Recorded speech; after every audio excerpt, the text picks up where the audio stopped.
En 1945, cuando las tropas soviéticas entraban en Berlín, los oficiales del NKVD examinaban metódicamente los archivos de la Gestapo. Fotografiaban documentos, copiaban manuales de interrogatorios, analizaban el sistema de trabajo de inteligencia. ¿Sabes qué fue lo que más les sorprendió? No la crueldad de los alemanes, sino su ineficiencia. Según los estándares soviéticos, la Gestapo operaba de manera demasiado burda, demasiado directa, demasiado alemana.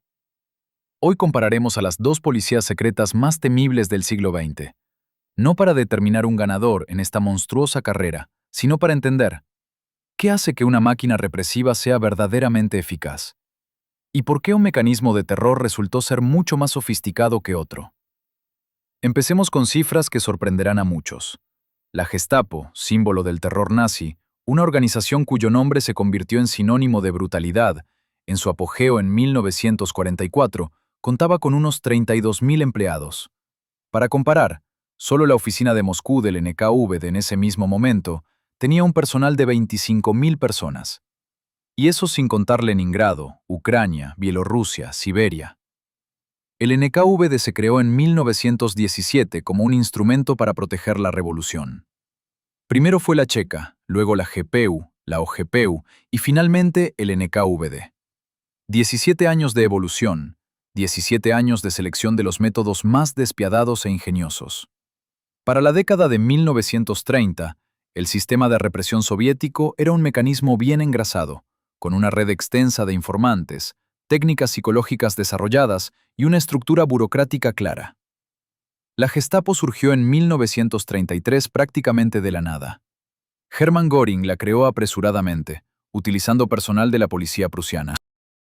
Sí, los alemanes aprendieron rápidamente de sus colegas soviéticos. Intercambiaron experiencias hasta 1941, pero no tuvieron tiempo suficiente. Intentaron recorrer en 10 años un camino que al NKVD le llevó casi 20.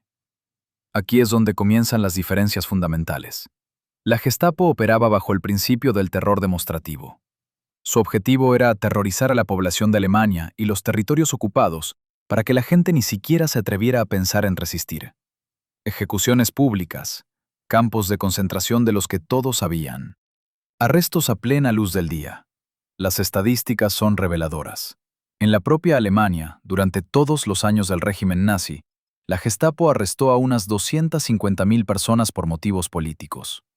Suena espantoso, pero comparemos.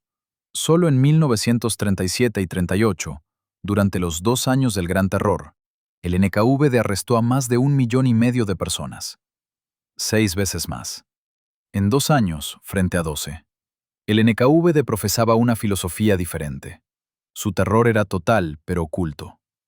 A la gente se la llevaban por la noche.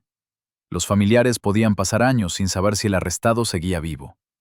Los casos de investigación se fabricaban con tal maestría que incluso los propios investigadores a veces se confundían con sus propias falsificaciones. El objetivo no era aterrorizar, sino atomizar la sociedad, destruir todos los vínculos horizontales, hacer que cada uno desconfiara del otro. La meticulosidad alemana jugó una mala pasada a la Gestapo. Documentaban todo. Cada arresto, un protocolo. Cada interrogatorio, un registro detallado. Cada ejecución, una ficha. Esto permitió, después de la guerra, identificar a la mayoría de las víctimas, pero hacía que el sistema fuera lento y engorroso. Por ejemplo, para arrestar a un sospechoso en Colonia, un oficial de la Gestapo local tenía que redactar un informe, enviarlo a la sede central en Berlín, esperar la aprobación y obtener una orden. Esto llevaba días, a veces semanas. Durante ese tiempo, la persona podía huir, destruir pruebas o alertar a sus cómplices. El NKVD funcionaba de otra manera. Las troikas, órganos extrajudiciales, emitían sentencias basadas en listas, sin siquiera ver a los acusados. 15 minutos por persona. 300 personas en una sola sesión. Sin abogados, sin apelaciones. Arrestaban por la noche, ejecutaban por la mañana. Los papeles se completaban después. Pero la diferencia más aterradora radicaba en el manejo de los informantes. La Gestapo tenía alrededor de 160.000 informantes en el territorio de Alemania. ¿Mucho?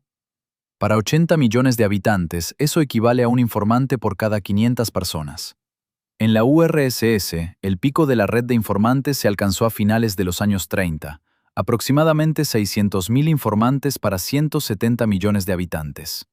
Uno por cada 280 personas, casi el doble de densidad. Pero no se trata solo de la cantidad. El NKVD desarrolló un sistema genial. A menudo, la gente no sabía que estaba trabajando para los órganos de seguridad.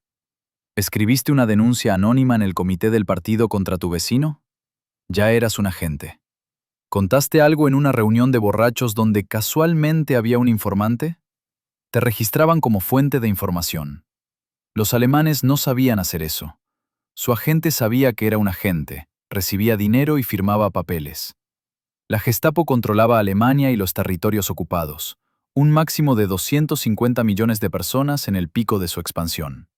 Pero solo podían actuar eficazmente en el propio Reich y en los territorios ocupados de Occidente.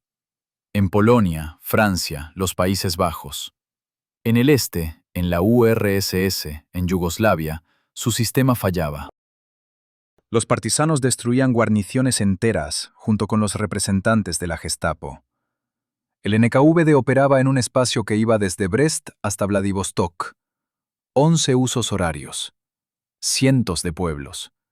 Pero el sistema funcionaba igual de eficaz en todas partes, desde Moscú hasta Colima. Más aún, cuando el Ejército Rojo ocupó Europa del Este, los métodos soviéticos se exportaron allí casi de inmediato. Ya en 1945, en Polonia, Hungría y Rumanía, comenzaron a crearse análogos del NKVD. Un oficial de la Gestapo era a menudo un oportunista o un nazi convencido. Heinrich Müller, jefe de la Gestapo, era un policía de carrera que antes de 1933 se ocupaba de los comunistas y luego simplemente cambió de amo. Para muchos era un trabajo. Cruel, sucio, pero un trabajo. Un empleado del NKVD vivía en un miedo constante. Hoy eras un investigador, mañana podías estar bajo investigación. Yezhov ejecutó a miles de chequistas. Beria ejecutó a los hombres de Yezhov. Además, no solo se esperaba que cumplieras con la cuota de arrestos, sino que también debías creer en lo que hacías. O fingir esa creencia tan convincentemente que te la creías tú mismo. Esto creaba una atmósfera especial. Un gestapista podía irse a casa después del trabajo, tomar una cerveza, dedicarse a su hobby. Un agente del NKVD nunca se relajaba. Sus hijos iban a escuelas especiales, su esposa podía ser una informante, los vecinos seguro vigilaban. Eres un engranaje de un sistema que puede triturarte en cualquier momento. Cínicamente, veamos los resultados. Según las estimaciones más conservadoras, la Gestapo y el SD, el Servicio de Seguridad de las SS, son responsables de la muerte de unos 6 millones de personas, incluyendo el Holocausto, aunque directamente por operaciones punitivas, entre 1 y 2 millones. El NKVD, entre 1937 y 1953, desde el Gran Terror hasta la muerte de Stalin, ejecutó a unas 800.000 personas por cargos políticos. Además, alrededor de 1.700.000 murieron en los campos. En total, aproximadamente 2,5 millones de víctimas directas del sistema represivo. Parecería que la Gestapo fue más eficiente, pero no. El terror nazi estaba dirigido a la exterminación: judíos, gitanos, eslavos, enfermos. El soviético, al control. La NKVD no buscaba matar a todos, buscaba someter a todos, y en ese sentido fue mucho más exitosa. Alemania colapsó 12 años después de que Hitler llegara al poder. El sistema soviético duró 74 años y cayó no por una revuelta, sino por una crisis económica y la desintegración de las élites. La principal diferencia está en los objetivos. La Gestapo protegía un régimen que prometía un Reich milenario, pero que planeaba guerras a gran escala. Era un arma de blitzkrieg, rápida, brutal, efectiva a corto plazo. La NKVD fue creada para el juego largo, para controlar una sociedad que debía construir el comunismo durante décadas. Por eso, el sistema soviético no solo sabía castigar, sino también cooptar. A un enemigo del pueblo de ayer podían rehabilitarlo y enviarlo al frente a comandar una división. Los alemanes no sabían hacer eso. Para ellos, un judío siempre era judío, un eslavo, un subhumano. La NKVD estaba integrada en todas las esferas de la vida: departamentos especiales en el ejército, censura en las editoriales, control sobre la ciencia a través de secciones especiales. La Gestapo se ocupaba casi exclusivamente de la investigación política. Lo demás lo dejaba a la SD, las SS, la policía criminal. La división de funciones generaba competencia entre las agencias, luchas por influencia. En la URSS también había competencia.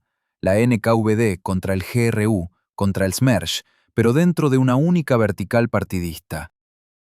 La Gestapo dejó de existir el 8 de mayo de 1945. Sus líderes fueron ahorcados en Nuremberg o se suicidaron. Sus métodos se convirtieron en símbolo del mal absoluto. Incluso los neonazis no se atreven a elogiar abiertamente a la Gestapo. La NKVD fue formalmente disuelta en 1946, dividida en el MVD y el MGB. Pero el sistema permaneció. El KGB fue su heredero directo. Y solo en 1991 esa línea se interrumpió. Aunque, ¿realmente se interrumpió? Muchos métodos operativos desarrollados en los años 30 siguen siendo utilizados por los servicios de inteligencia de los países postsoviéticos hasta el día de hoy. Ahí radica el verdadero horror. La Gestapo fue un monstruo, pero un monstruo primitivo. Fue derrotada, desmembrada, condenada al ostracismo. La NKVD fue un monstruo evolucionado. Sabía mimetizarse, adaptarse, sobrevivir. No gritaba su poder, lo susurraba.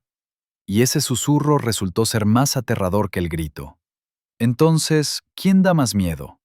¿El que mata a millones en 12 años o el que controla miles de millones de mentes durante generaciones? ¿El que puede ser derrotado en una guerra o el que vive en la propia estructura de la sociedad? La historia no tolera el condicional, pero definitivamente no perdona el olvido. Y lo más aterrador no es elegir cuál de los dos fue peor.